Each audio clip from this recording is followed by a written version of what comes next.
are two besties. I'm Emileigh, and this is Morgan. Tell you about history and shit. Sometimes the shit comes in hot and heavy on these episodes. We start... Ew. I didn't mean for that to sound so icky. I just mean like our bullshitting. Yeah. Our nonsense is coming in thick. Seeing as we started this Zoom call 30 minutes ago and we're just starting, y'all miss out on a lot of the bullshit.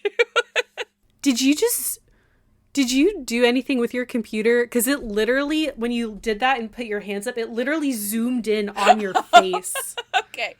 Okay, so a little story. When I first got on the camera and I zoomed in and was reading something, I had a pop-up that was like, do you want to use the new tracking feature and it'll keep your face in the center of the screen? And I was like, okay. So I guess when I leaned back, it was like, oh, where are you going? Ooh, I was like, whoa, what just happened? Why did it just zoom in? Morgan, you had a day off. How are you? I'm feeling really good. Good. I had a therapy appointment today, which was great. And I met with my health coach today, which was great. It's basically therapy, but she's not a licensed therapist, but it's she helps me with my life. So that was nice. That's great. I got to sleep in, which was great. I got to hang out with my dog all day. And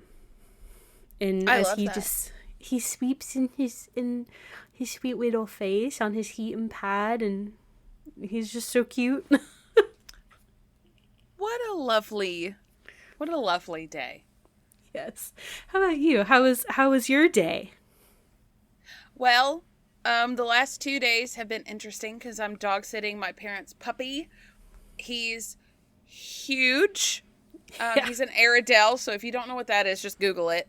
They drove 10 hours to get this dog. Anyway, and that's one way. 10 hours, one way to get a dog and come back. The dedication level, my God. Anyway, Telecope is a sweet boy, and I call him Brother. I love Brother very much. Brother's still very much an 8-9-month-old puppy, and peed on my son's bed. Oh, no. Electric blanket and everything. No. So then it was right before bedtime too. So I pulled everything off and I was like, go get in the bed with your sister. I'm not dealing with this right now. So then we woke up.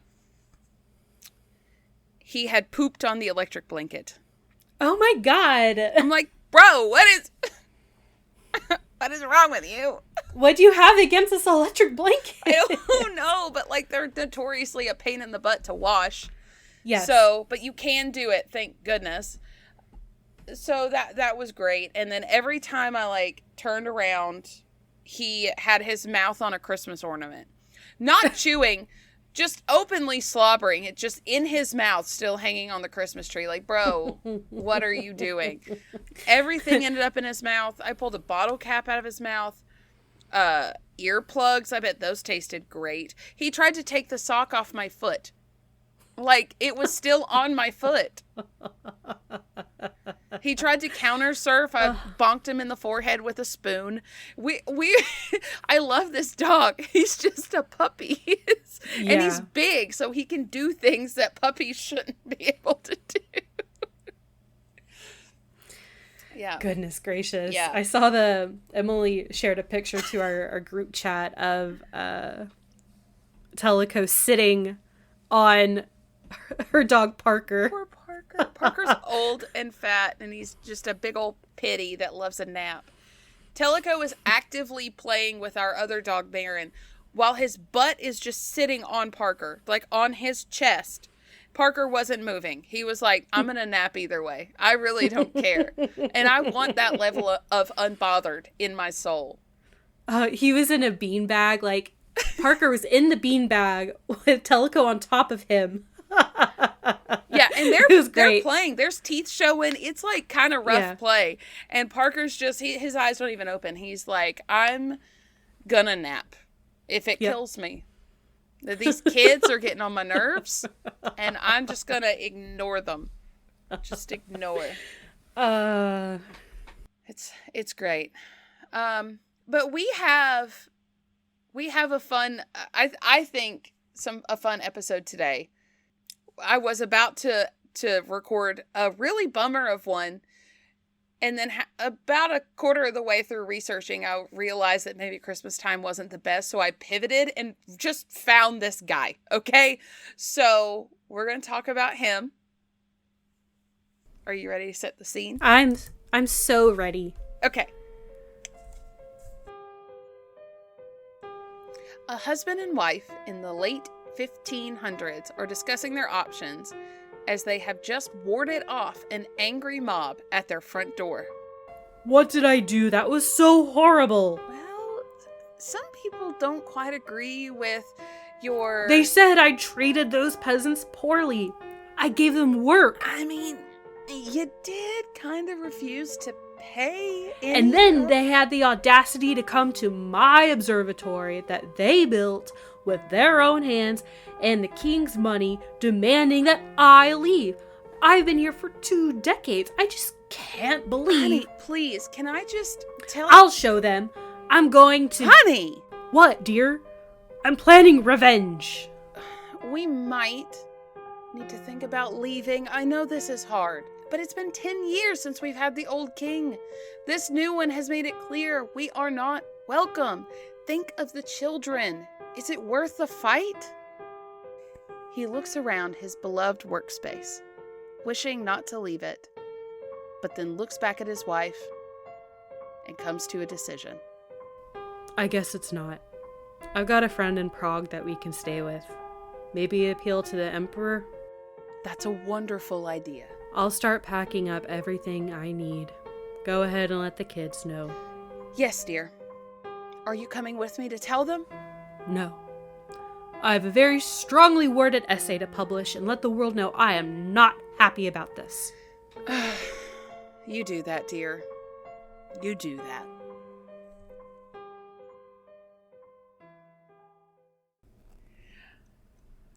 Okay, Morgan, do you have any idea of who we're talking about today? No. Okay. We are talking about the last great astronomer / astrologer to live before the invention of the telescope. Ooh, okay, very cool. So he lived between 1546 and, let's see, what year did he die? 1601. And what's his name? Tycho Brahe. Awesome. Do not come at me. Yes, don't come at me with the pronunciation, because I will get into the pronunciation in a second. But he lived from 1546 to 1601. The invention of the telescope wasn't made until like 1608. Oh, wow. So like right he lived like right up to it. But his work paved the way for other great astronomers in the future. And he's an interesting character, and I'm very excited to talk about him. I cannot wait. I've heard of Tycho Brahe. I don't know a lot about him. But as you guys know, I love space. So I've done some dabbling with the ancient astronomers. Morgan loves space. I, on the other hand, and I need to say this now, am terrified of it. So we're going to, it makes me so uncomfortable. And I think y'all know that. But we'll talk a little bit about his findings, but we're mostly focusing on his life today. If you want to look into his work, I didn't really quite understand it anyway. I think I just block it out. It's scary. So we'll talk a little bit about it. But if you want to look into his works, there's a ton out there on the what he did for the astronomy community. So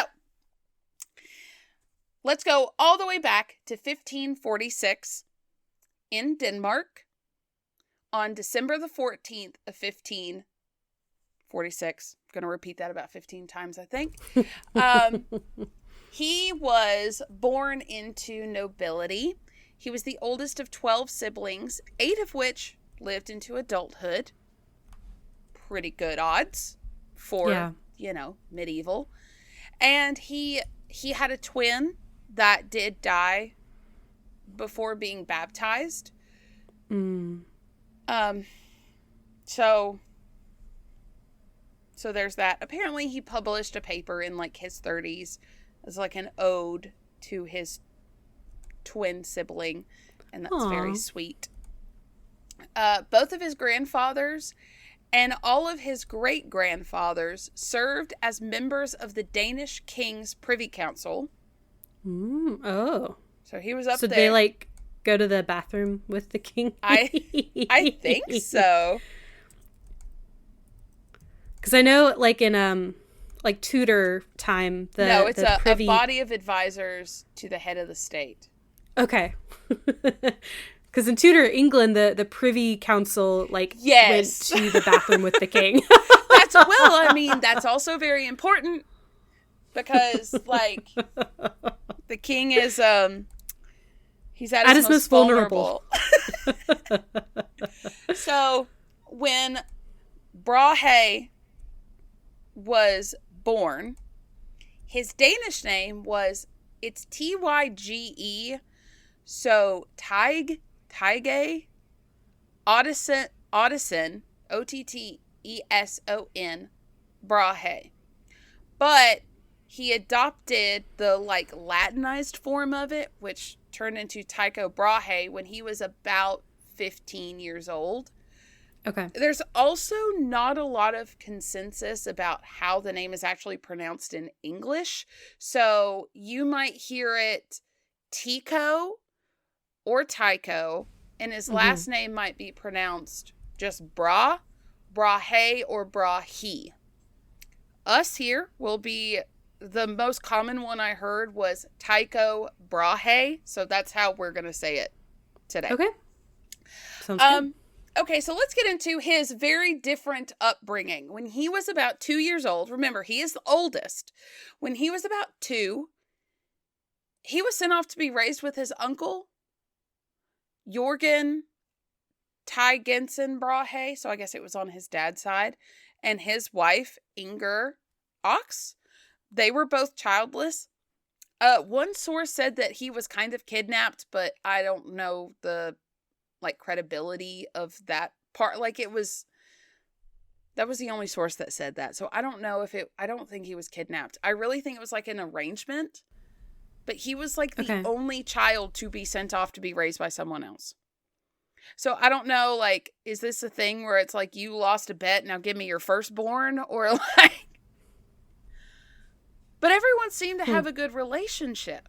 So Tycho later wrote that Jorgen, quote, raised me and generously provided for me during his life until my 18th year. He always treated me as his own son and made me his heir. So, wow. He had a great relationship, and from what I can tell, that's the only child they had. So I don't know if it's we have a lot of kids here have this one.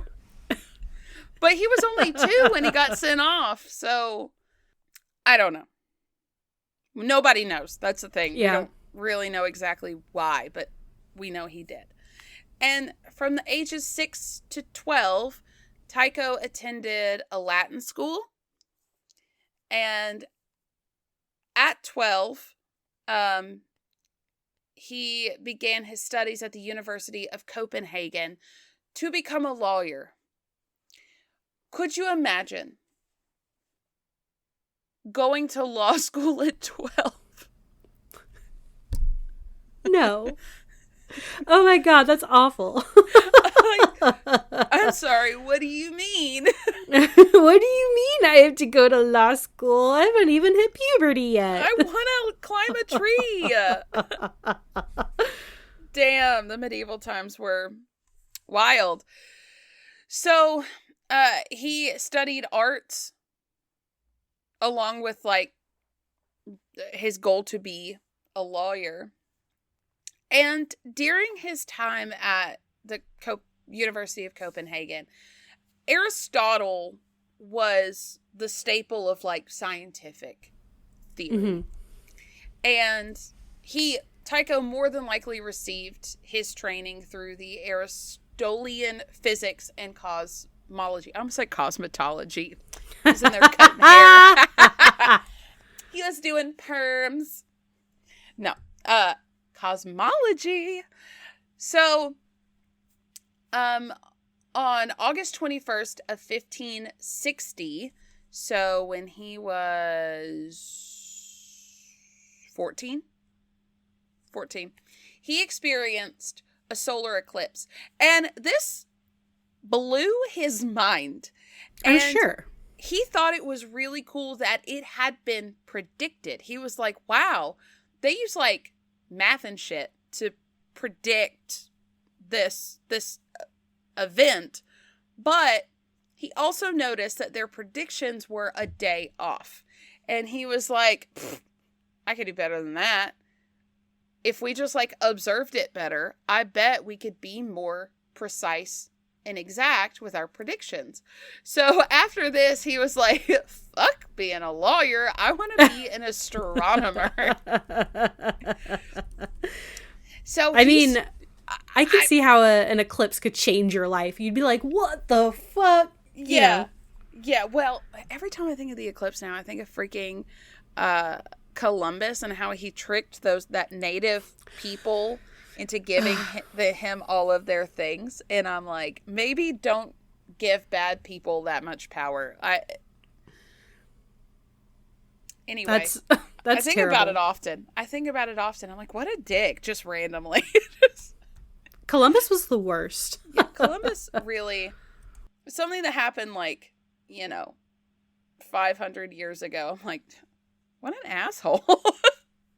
Anyway, sorry. So he started observing the night sky every night, and it wasn't long before his measurements were becoming more accurate than the ones in the books, because at the time, I don't think people were as meticulous or perfectionist with their measurements. They would just like go out whenever they went out, and they were like, there's the star, let's just chart it. But he went out religiously, starting at a young age. So Jorgen, his uncle dad, still wanted Tycho to educate himself in order to become a civil servant. So he's like, okay, if you're not going to be a lawyer, be a civil servant. So he sent him on a study tour of Europe in early 1562, when Tycho was only 15. And he was given as a mentee to Anders Sorensen Vettel, who is a priest and a historian, who was also only 19 at the time. So these boys are just accomplishing things. I can't even... Do you remember being 19? I don't, because I was drunk half of it.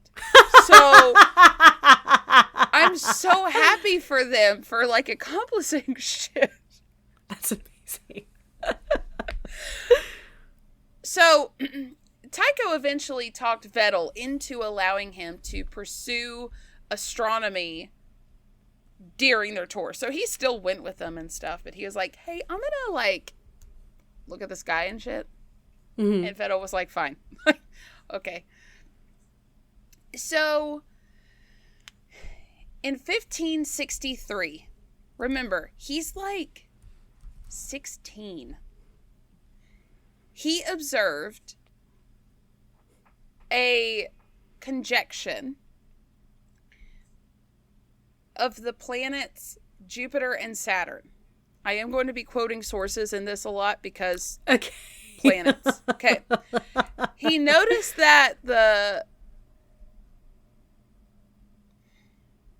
Copernican, yes, and Ptolemaic tables. I'm struggling so hard, guys. The Copernican and Ptolemaic tables used to predict the conjunction were inaccurate. So I'm assuming he watched Jupiter and Saturn conjunct, so what, cross, and he noticed that the predictions were not accurate. He realized that he needed to create a new system that required systematic and very rigorous observation. He combined this, which wasn't abnormal at the time. We'll talk about the time and astronomy and astrology and how they relate, but he started to combine what he was seeing with horoscopes too, and started doing horoscopes for famous people as he traveled. So on December 29th, this episode turned out to be kind of perfect because a lot of things happen in December for some reason. So on December 29th in 1566, he was 20 years old at the time. And Brahe got into a little altercation.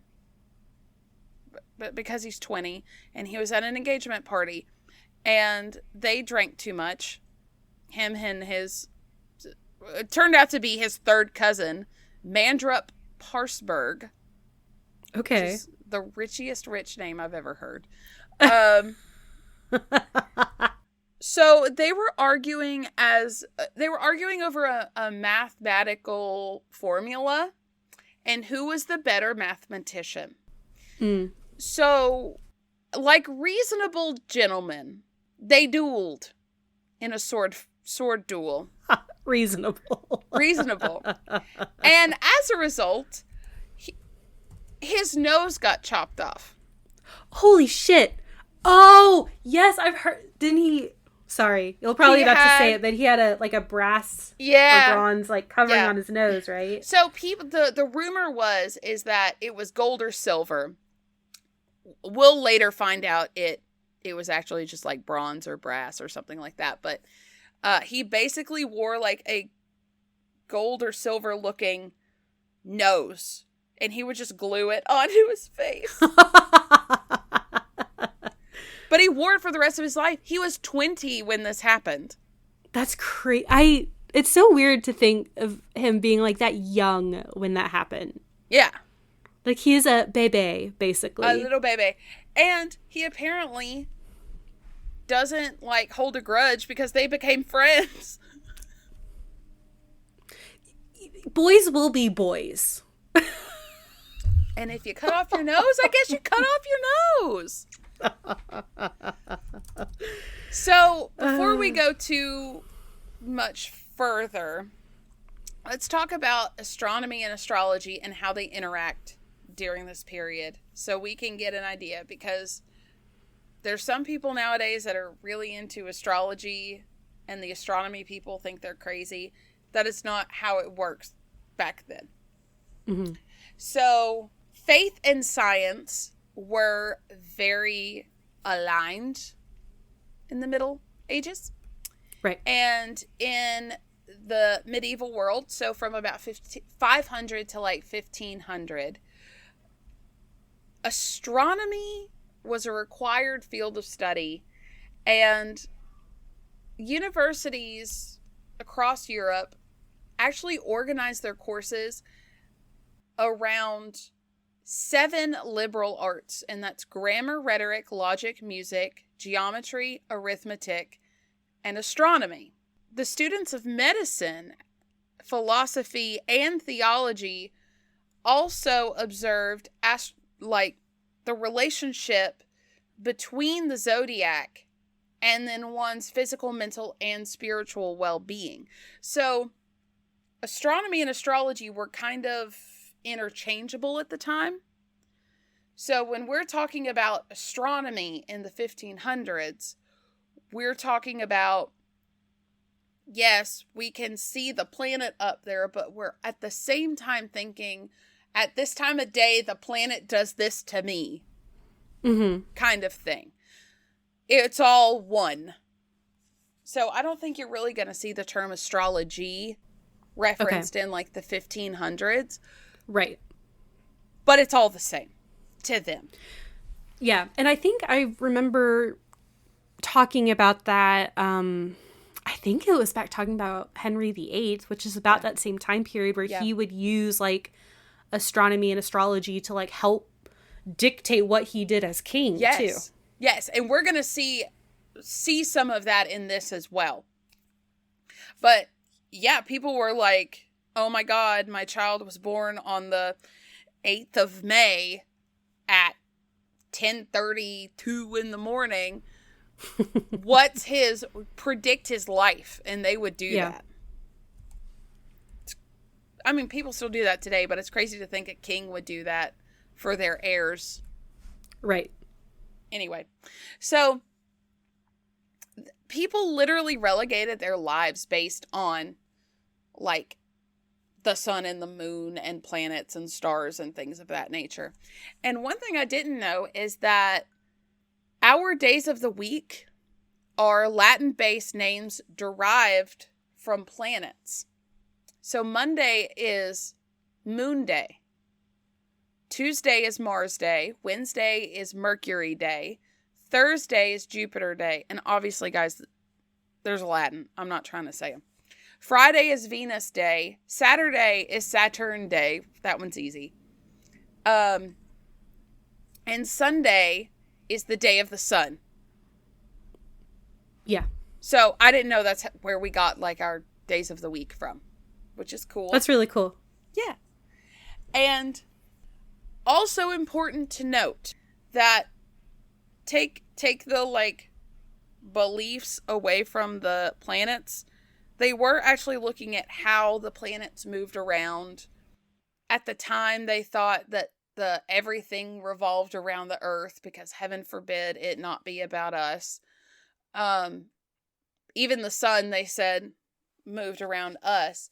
But at the same time, they thought that all the planets were composed inside individual spheres. Like you could touch it, kind of a sphere. Yeah. Not like an atmosphere, not something you can go through, but like you couldn't go through it. And everything. Like a barrier. Yeah. And I think they said everything past the moon, I believe it was, didn't change. So nothing out there in their eyes should change.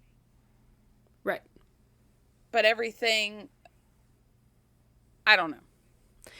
I don't know why they picked the moon, but I think it's probably because the moon is much easier to observe by eyes, because this is before like a telescope where they can zoom in, and it's hard to see the changes that happen in space with just the naked eye. Yeah. Like you're probably not going to tell like if a star like suddenly stops shining in the night sky just by your eyeballs, you know, or like you can't tell about all the different planets. I mean, like obviously people knew about the planets, but you can't see them, you know, spin on their axis. No, you don't. They look like a blip, like a little dot. Like a really bright star. Yeah. How they, like, differentiate them all. I have an app for that. And I let the app do the work. And I hold my phone up, and I'm like, oh, look, it's Saturn.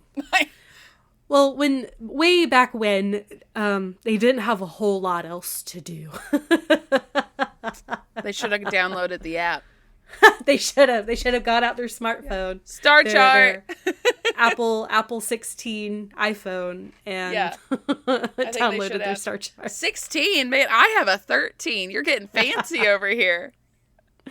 Get good. No, my phone is literally from 2020. Listen, I was on a phone call the other day. My phone is so bad. I took a picture while Lou was on speakerphone, and it started making a 1990s desktop dial-up sound. And I had to hang up the call and call her back and never take another picture while on the phone again. That's terrible. We're struggling. Someone buy me a phone.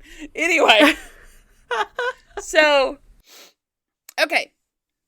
Back to Tycho. Glad we had that astrology lesson.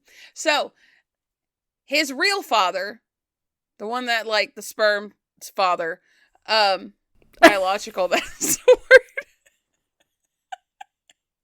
was like the one that gave him the sperm.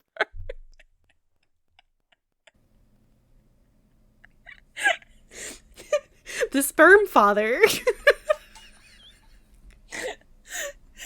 you again. What the hell is that?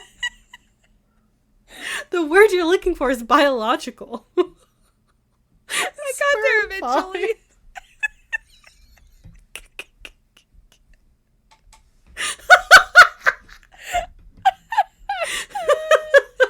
I had to do a double take. Like, what? What did you just say?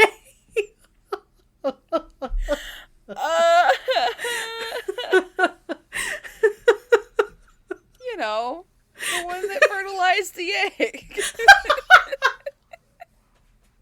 There was a whole graph that went through my head. And I don't know how to explain it, so I'm not gonna. Okay. Oh my god. His biological father died in 1571.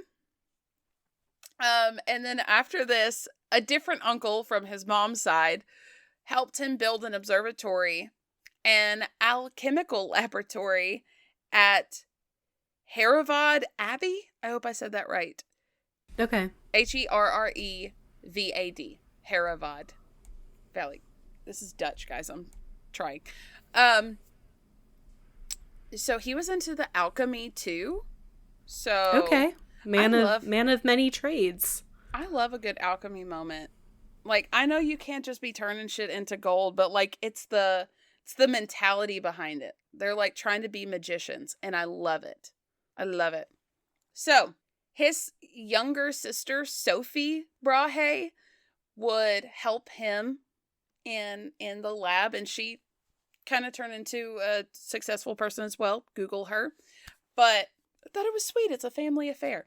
And in 1572, Brahe observed a supernova in the constellation of Cassiopeia.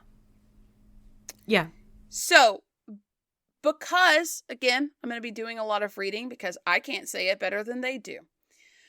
Because it had been thought since, forever, that the beyond the moon's orbit was unchangeable.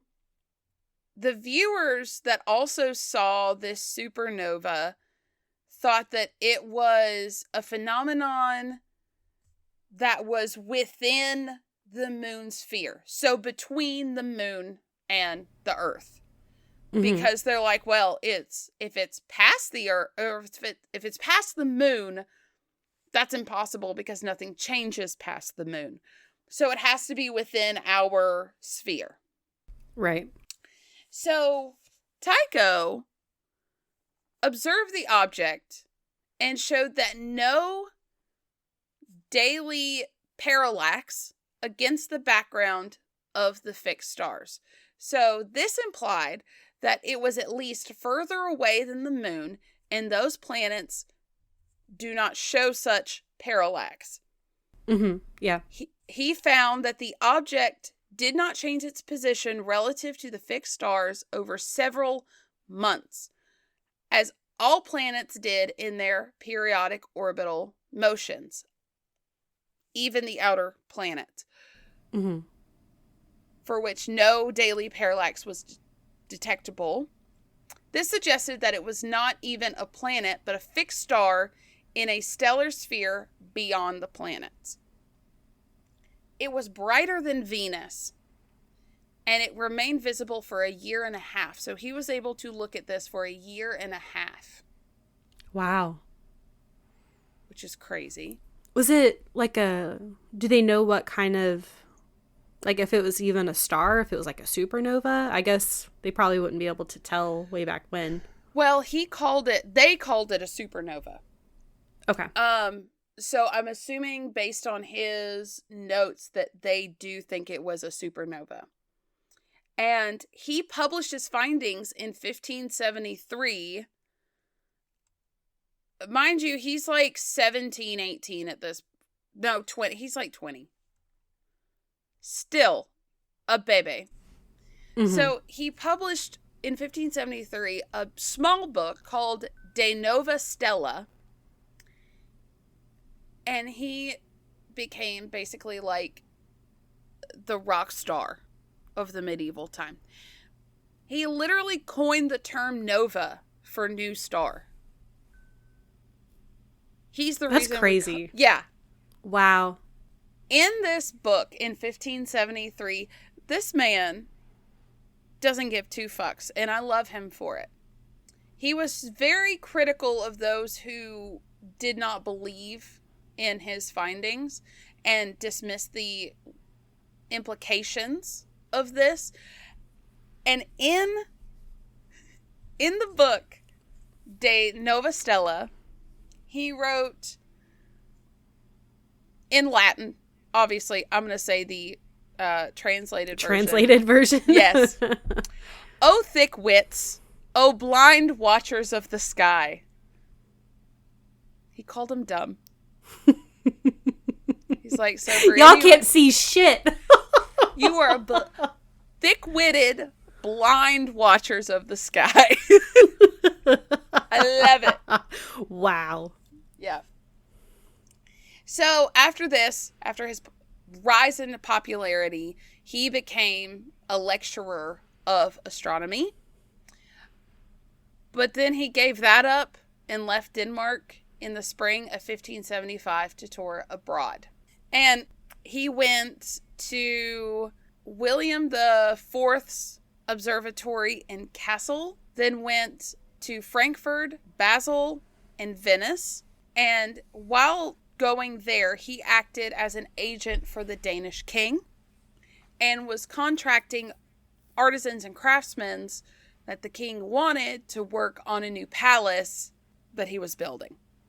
Okay. So I guess the king was like, I mean, you're traveling anyway. Can you, like, go chitty-chat with them anyway? So the king wanted to repay Tycho's service by offering him a position of, like, I believe it was, like, lordship.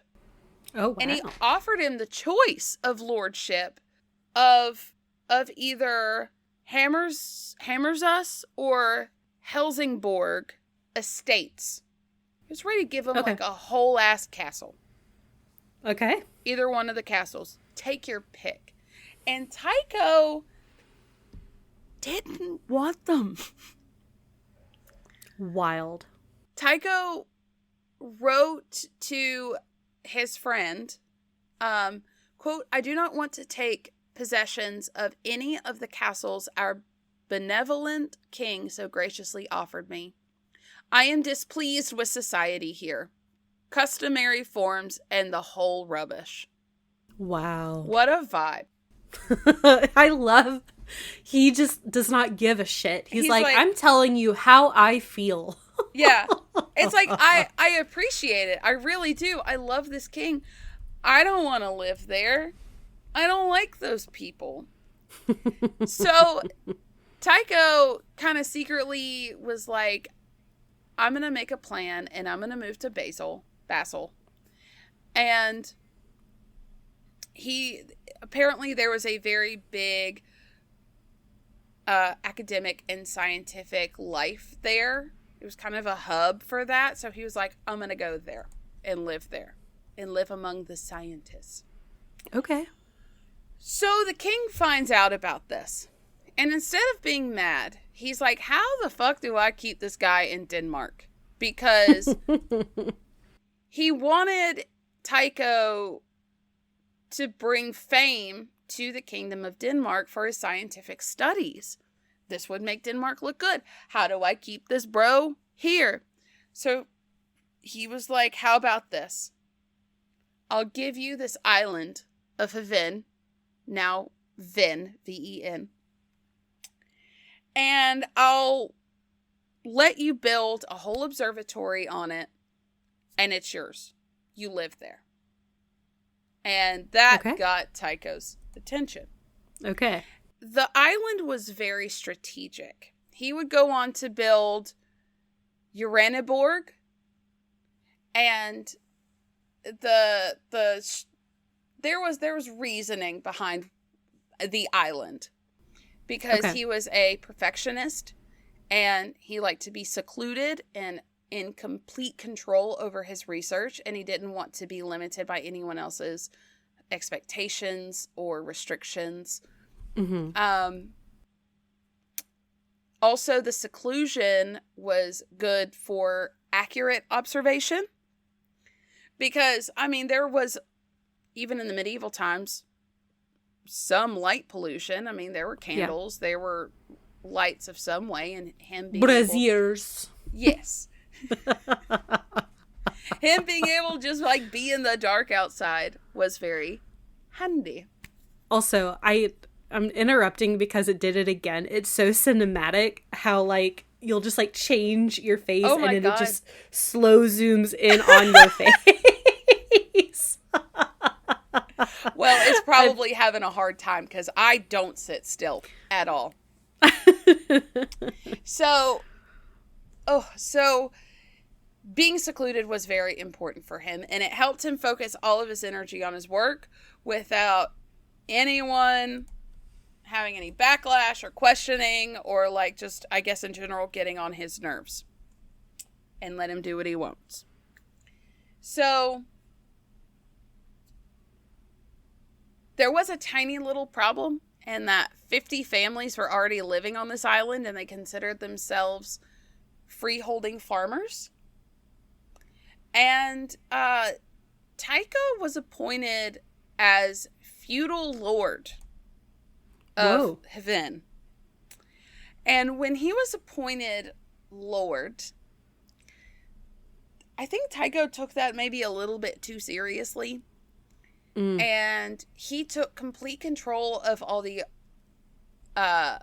agricultural planning, and started requiring these families that were impoverished, so they were peasants, to grow twice as much than they had done before. And he exacted corvée labor, which is just unpaid labor. It's a fancy way of saying that. So he made the peasants construct the new castle without paying them. And then the peasants complained about Tycho's excessive taxation and even took him to court. The court established Tycho's right to levy taxes and labor. So it didn't get anywhere. And it did result in an actual contract detailing the mutual obligations of both lord and peasant on the island. So they came to an agreement, but I don't think the families living there wanted any of this. They were, like, vibing, then all of a sudden there's a lord. Right. What the hell? So they built Uraniborg in 1576, and it was inspired by a Venetian architect, and it was one of the first buildings in Northern Europe to have an influence from an Italian Renaissance architecture, which is really cool. Yeah. It cost 1% of Denmark's entire budget. Holy shit. Oh, no. Of Denmark's entire budget. The whole country. Shit. Holy shit. 1%. The king really liked this dude. Clearly. Damn. Yeah. He did establish Uraniborg as a research center where almost 100 students and artisans worked between 1576 and 1597. Okay. So did they get paid for the research? Probably not. They were probably like interns. Like, you're getting paid in experience. Give me your research. Now fuck off. Yeah, right? So it was more like a castle. Yeah. And he had one of the most advanced observatories at the time. And it had several astronomical instruments. And this included quadrant instruments, sextants, and astronomical clocks. Wow. So, going back to the pictures that you've provided, are these pictures on the bottom the yes. observatories and the research center? Okay. You want to know the coolest thing? It's still there. Let's go see it. Yes. Please. Please. I have been in an observatory once. Nick's uncle used to have an observatory in his backyard, like the dome and everything. Really cool. Anyway, that sounds but I'd love to see this one, to see how it compares. So this thing is more like a castle. It has like a main house and then like the observatory area. And it has like gardens and grounds, and like it's super lavish because 1% of Denmark's budget. 'Tis an estate. It had its own paper mill. Oh God! In the late 1500s. To publish all of his research journals. Yes, he was running out of paper. They literally created ponds and canals to run the wheels for the paper mill. Jeez. Oh my God. He is like the most extra. So extra. He had a whole lab in the basement for studying alchemy. It had 16 furnaces in it. Move over Marie Antoinette and make room for Tycho Brahe. Oh my God. Seriously. And you know what?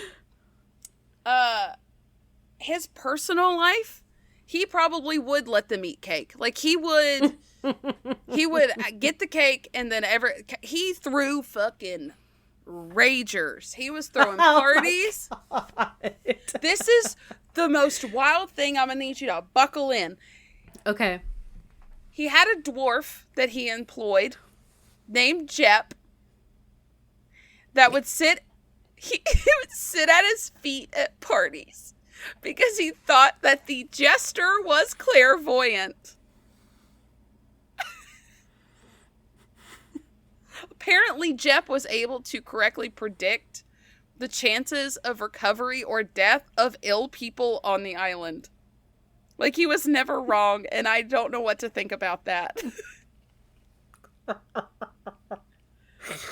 Like, he would just be like, hey, Jep, should I do this today? And Jep would be like, nah, that's not good odds. Like, he also had a pet elk or moose. Records vary, but it was either an elk or a moose that he would take to parties with him. Oh, God. I hope it was an elk. The elk really liked beer. And he died because he drank too much and fell down the stairs. Oh, no!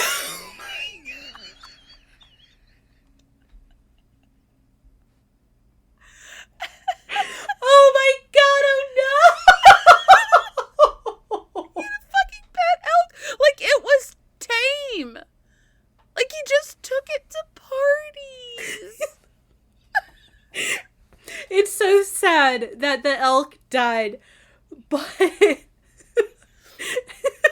I've never heard of an animal in general getting drunk and falling down the stairs as a cause of death. Well, it's medieval times. You know those stairs were stone and they've got hooves. Slippery. How did it even get down this? Well, clearly it didn't get down the stairs. Well, but how quickly. Ungracefully. Did it have to go up the stairs first? Like, I have so many questions. I do too. I can't be answered. Oh my God. I don't know. I looked more into it. That was about the most information I could find. That poor elk. That poor elk. I hope Jep was treated well. Ugh. I hope so. I mean, you said employed, so it sounds like it was a job that I hope he got money for. He got like 0.1% of the 1% of Denmark's budget. You know what? I bet that was still a shit ton of money. I would take it. I'll be like, I'll tell you what you want to hear. Give me the money. That's what I was just thinking. Like, if I was a person who, I mean, someone of short stature is probably not going to have the same opportunities as someone of an average height. Yes. So the fact that he had the opportunity to just sit and, like, tell Tycho random, like, I mean, maybe he was clairvoyant, maybe he talked out of his ass, we won't know, but he got paid for that shit. Get that bag, Jep. Good for you. Hell yeah, Jep. I have more respect for Jep than anyone. He knew how to play it. Even if he wasn't clear. If he was, he knew how to play it. If he wasn't, he knew how to play it. Good for Jep. Okay, so back, let's take a minute and talk about a little bit more of his personal life, more like his love and family life. So back in and this is a rough year. I keep saying like 19 and 18. 1573. He met and fell in love. I don't know if they like met before, officially dated. Somewhere in there, around the 1573 mark.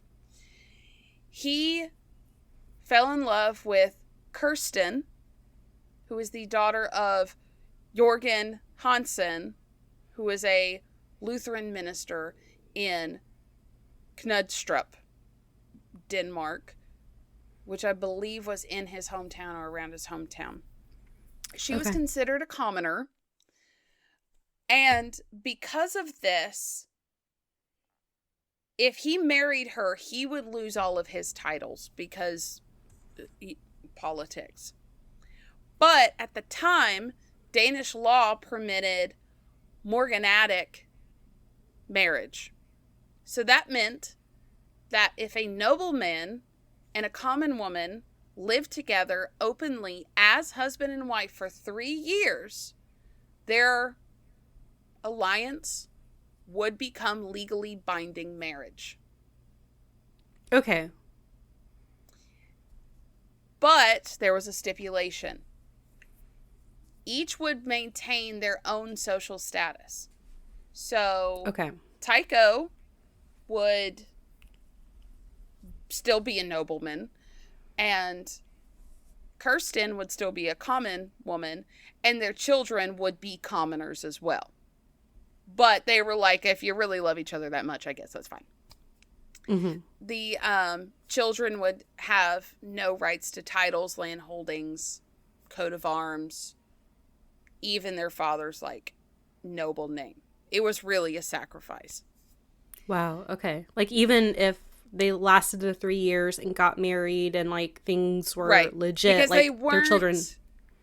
They never, like, signed any legal documentation. He never technically got married, but it was legally binding. Okay. If that makes sense. Yeah. They're married, but they're not married. Okay. Like a common law, you know? Like, I mean, without, like, the paperwork still, but, you know. Right. So, the king respected Tycho's choice of wife. This source stating that the king himself couldn't marry the woman he loved, so he respected that. But a lot of Tycho's family was not happy. Mm-hmm. And many church people continued to hold a lack of respect or even acknowledge the marriage at all. Mm-hmm. So he was put under a lot of scrutiny from his peers for this marriage. Yeah, but, and I can kind of understand, because, like, the whole reason you get married and have children is to, like, pass your wealth down to your heirs. So all I gotta say is I love this man, and he must have loved this woman, because they had 8 children together, 6 of which lived to adulthood. And they lived together until his death. Wow. So he really did love her. I heard nothing bad about them. Okay. Maybe one, like, I don't know thing, but it was speculated. But, like, fine. So, he actually secured a promise from the king that the ownership of Hven and Uraniborg would pass down to his heirs. So the king was like, sure, I'll make sure that happens. Okay. So, as he was on the island, that was him just fucking around on the island, guys. So when he was actually working, he was the king's consultant to the royal court. And he would comment and he would advise the king and explain unusual natural phenomena, such as the Great Comet of 1577. And he also predicted horoscopes for the royal family. Because he has to earn his keep. Right. And while at the observatory, while most astronomers were focused on the planets in like very specific, unusual points in their orbit, Brahe just he just decided to track them like he always had and just map their goings and comings every day. And some of his measurements were accurate to half an arc minute. I assume that's very precise. It seems pretty precise. And you just got to remember, let's see. I assume that's like the distance a body travels, like a celestial body travels within a minute to the observable eye. An arc minute is a unit of angular measurement equal to 1/60th of a degree. Okay. So he was accurate down to half an arc minute. So he was down to getting it to 1/120th of That's a degree. Crazy. That's so accurate. Without a telescope. With his eyeballs. And That's no nose. Crazy. Well, the nose wouldn't get in his way, I guess. So he could just, So, like I mentioned, 1577, the current theory taught that both were that both this comet and also the thing the supernova he saw earlier, they were both disturbances in the atmosphere. That's what the other people thought. Okay. But because of Brahe's very detailed measurements, he proved that, again, the supernova, but also this comet orbited beyond the moon and completely, because this is now twice, contradicted the idea that the heavens, anything past the moon, never changed. So he was really proving like, yeah, things do change out there. And although Brahe observed the flaws in the current system, he did not embrace Nicholas Copernicus's newly minted sun-centered model at the time. Yeah. And he offered a model that was very complicated. So his model combined the old and Copernicus's model as well. So the Earth is still the center of the universe. Mm-hmm. And the moon and the sun orbit around the Earth. Yeah. And the other 5 planets circle the sun. Yes. So as the sun is moving around the Earth, the other 5 planets are moving around the sun. So it's like a double. Could you imagine how wild our seasons would be? Like, we would come at risk of, like, colliding with a planet at some point. Like, yeah.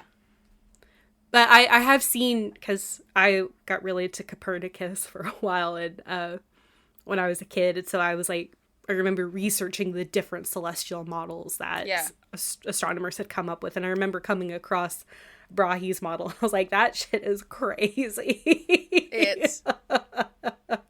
It looks so stressful. I'm like, something not good is going to happen. Yeah. Here. So not only was he just meticulous and good at note-taking and obviously measuring things, he built instruments and calibrated them and checked their accuracy and revolutionized astronomical instrumentation.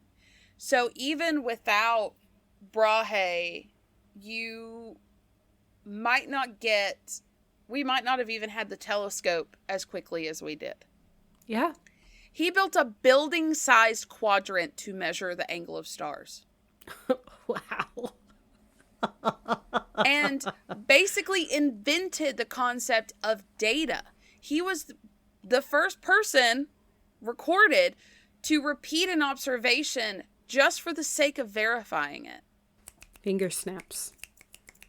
We love repeatability. I love it. So this obviously helped people that would come after him. Right. Also, some other things he had to do to earn that paycheck. At the beginning of the year, he had to present the almanac for the court and predict the influence of the stars on the political and economic prospects for the year. At the birth of each prince, he prepared their horoscopes and predicted their fates. And he also worked as a cartographer with Anders Vettel. Remember him, the 19-year-old? Oh, yeah. And he mapped out Denmark with Vettel. Because why not? Fucking why not? So then in 1588, unfortunately, the King of Denmark died. Oh, no. And Tycho and the new king had a bit of a falling out. So upon the king's death, the heir was only like 11 years old at the time. So he came up to the queen, the widow, and asked her to affirm in writing of her late husband's promise to endow Hven to Tycho's heirs. And right. I don't think she ever did, but she was like, oh, don't worry. He's more focused on war, not science. He doesn't really care that much. Don't worry about it. But the people in the cabinet who were now advising the child king, because he wasn't old enough to actually take the throne, so he had like the council where they use you as a puppet for a while. But he was almost old enough to go to law school. He was almost. He can't be the king, but he could start law school. Make it make sense. Make it make sense.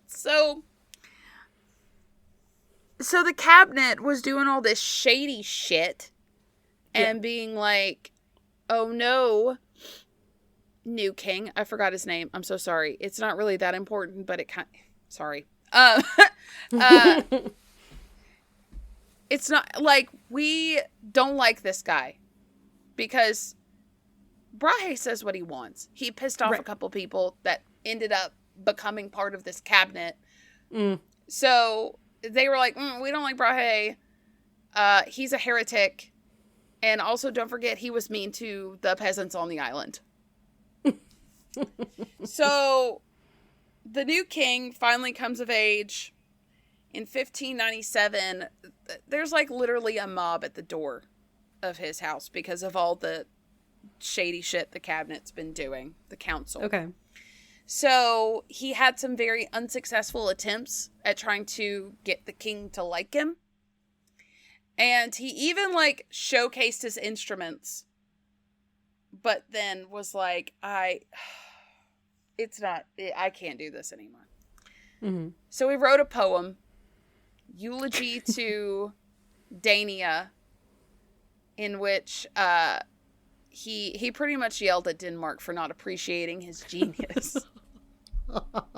And published it. Oh, and boy. then in 1597, him and his family went and spent a year in the castle of a friend in Prague. Okay. And in 1599, the Holy Roman Emperor, Rudolph II, was like, hey, I think you're fucking great. You want to be the imperial mathematician for us here in Prague? And he was like, hell yeah, I do.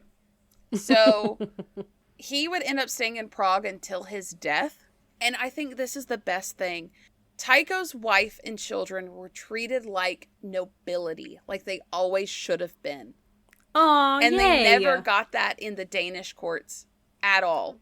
Right. But in Prague, they were like, you're a noble. That's your wife. Your children are noble. Awesome. So that's about all I have on his family.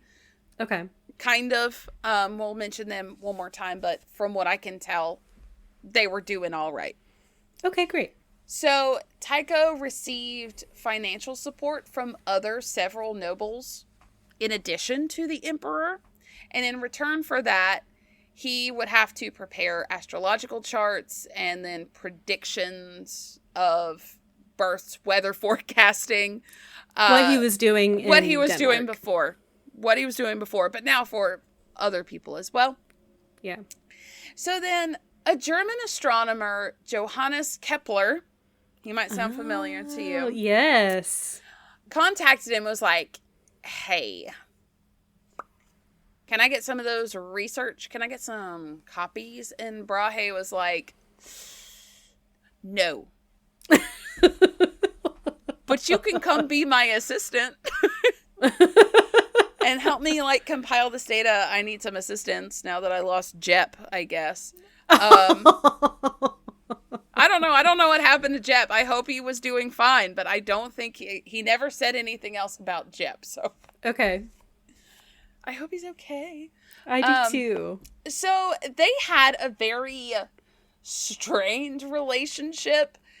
Kepler kept trying to use Brahe's own data to support Copernicus's theory instead of actually helping Brahe refine his own model. Okay. So they fought a lot, but they kept on collaborating. Okay. It's like a love-hate relationship going on here. Yeah. And Brahe, probably to get him out of his hair, I don't know, was like, hey, Kepler, you should go work on solving the Mars dilemma. Because apparently, from the way you look at Mars, every now and then it moves backwards in the sky. And the astronomers were like, well, I don't know what's going on. What is that? Uh-huh. Why? They thought that it was doing tiny circles in its own orbit. Which, I mean, is a fair assumption if you're just looking up. Right, and you don't know, like, how... Again, also, if, like, you don't think that everything orbits the sun. Yeah, you know, I can see it. It's just really funny to think of, like, Mars, like, just kind of, like, woo, over here in its own little corner. Ringing around town. So, Brahe, in 1601, like I said in the beginning of this episode, passed away at the age of 54. Very young. Yeah. Also very strangely. So let me paint a picture for you here. He's attending a banquet. And societal norms say that you shouldn't excuse yourself from the host to use the restroom because it's rude. And so, like, if you're interacting with the host, you can't excuse yourself. Right. Okay. They must have been talking a long time. And Brahe had drank a lot and refused to leave the restroom because he's not being rude. Hell no. Right. So some say he already had a bladder infection. Some say that holding his pee too long gave him a bladder infection. Some think that his bladder burst. Some think he, something with his bladder happened. Okay. And he died. One said 5, one said 11. Between 5 and 11 days after the banquet. Wow. His bladder killed him. Wow. Even if it did burst, he would still get an infection. Like, it probably was not a very good way to go. Yeah, I'm sure very painful. So, after his death, all of his bodies of work that he had accumulated from his lifetime, remember, from the time he was like 16. Yeah. Ended up actually helping his children because the emperor offered to buy everything. His instruments, his data, but he was short on cash at the time, so he didn't have the whole lump sum. So for the rest of Tycho Brahe's children's lives, they got paid annually from the king, from the emperor, to pay off everything. That's crazy. And also, like, thinking, understanding that Brahe's model of the solar system was incorrect, but clearly the emperor saw, like, amazing utility in the data to pay that much money for that much time. Right. For that material.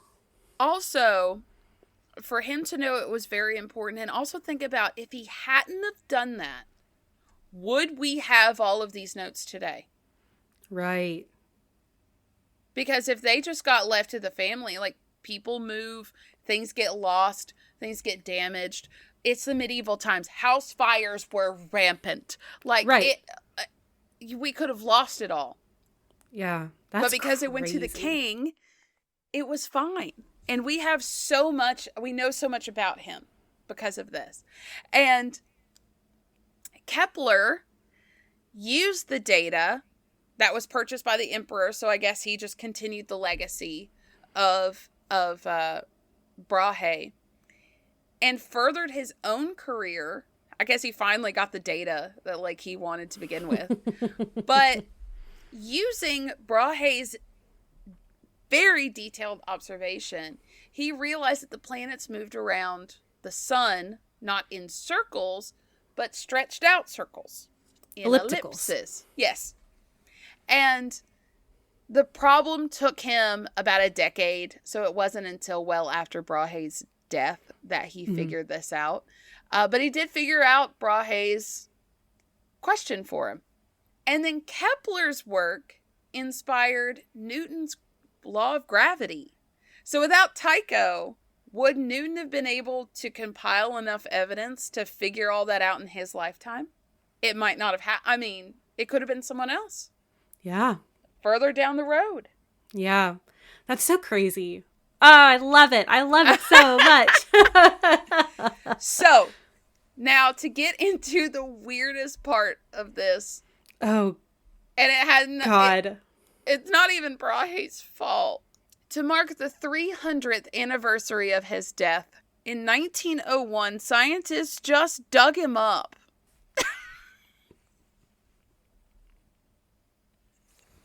Why?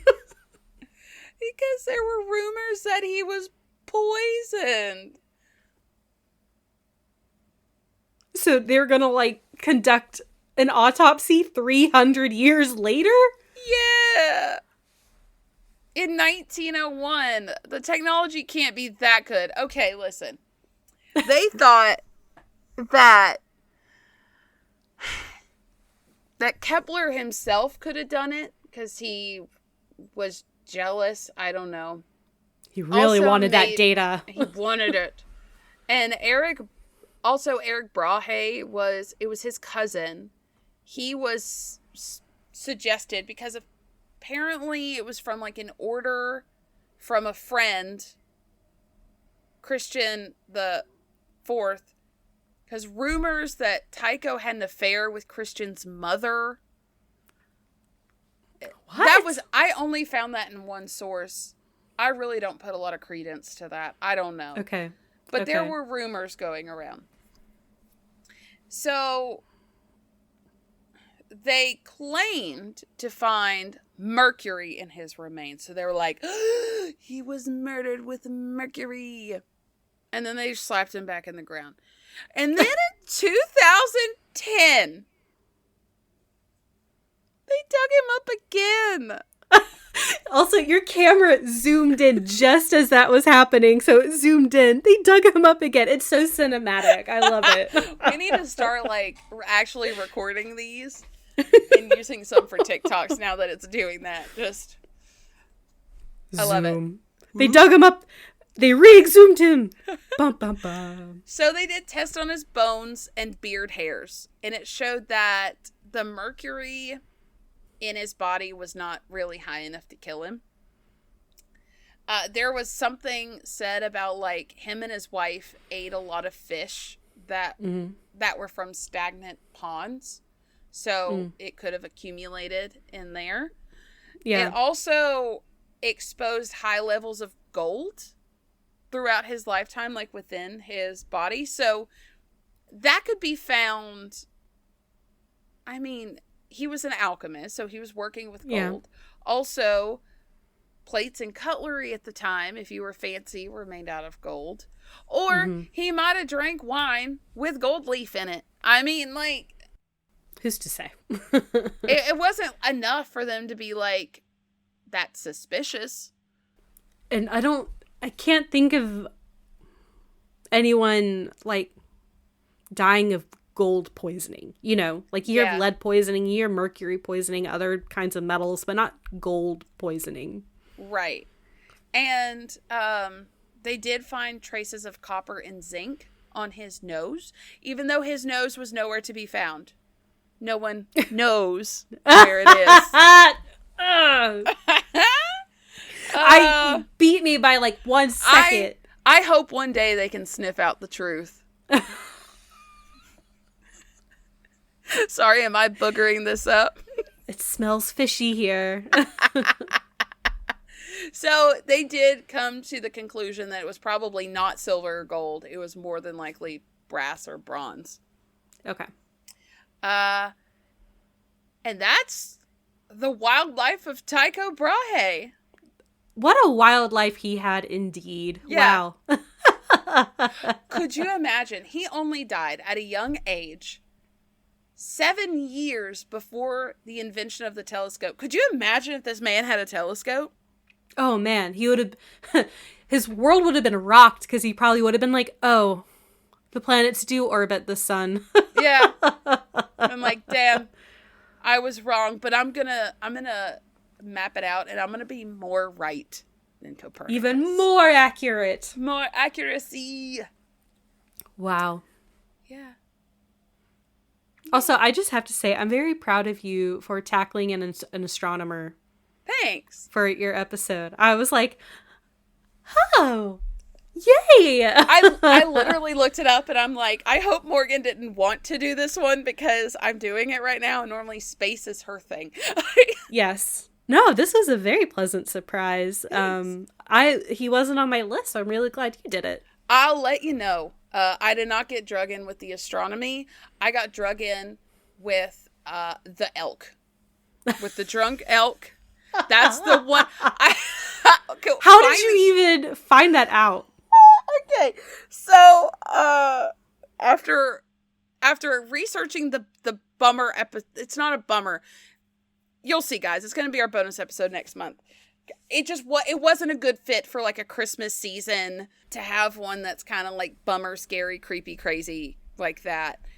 So I had to like pivot, and I was like, I want something that's not gonna, freak me out a little bit. So I just looked up like weird dudes in history in like December, and I came across this like Reddit post, and some dude was like, yeah, he got his nose cut off and he had a drunk elk. And I was like, this is the man. This is the one. This is I've got till tomorrow. He is it. And I love this guy.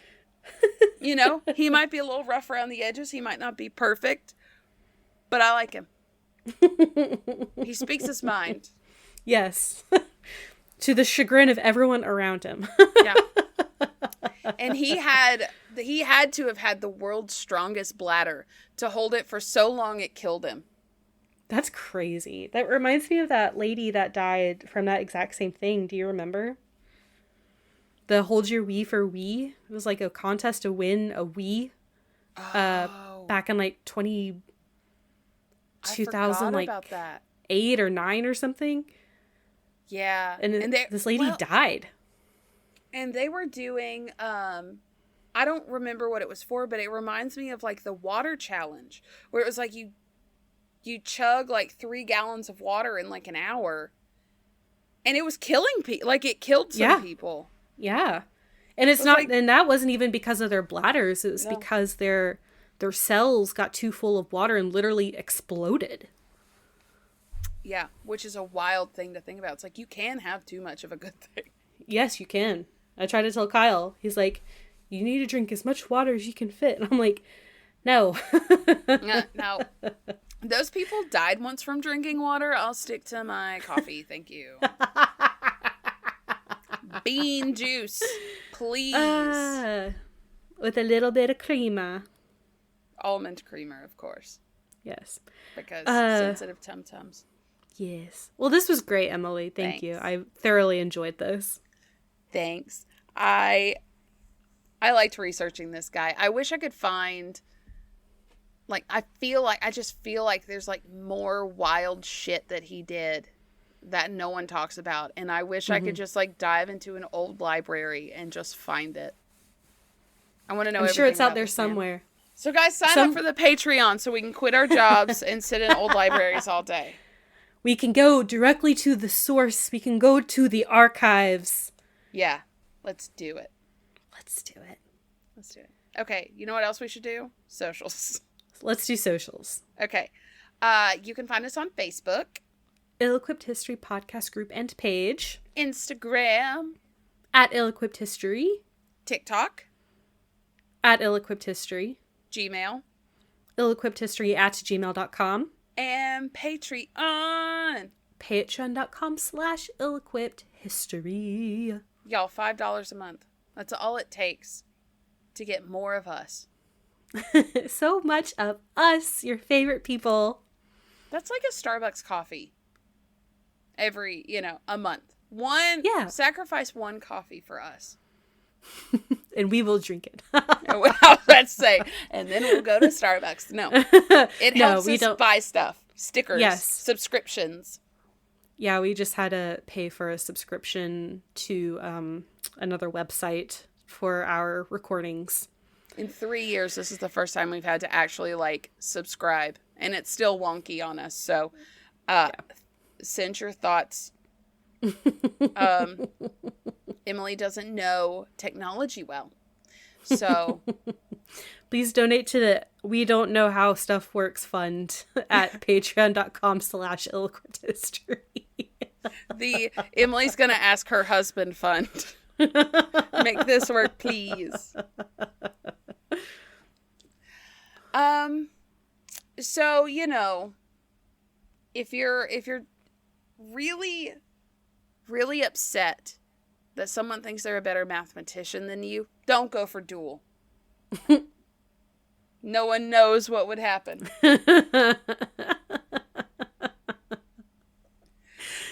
I can't think of a good pun. I'm so bad at this. You know what? It's okay. I had one and it left. Also, I could tell you're gearing up for another one. Also, if you find your true love and the government says don't do it, say fuck the government. Yeah. You love that person. Okay, bye. Okay, bye.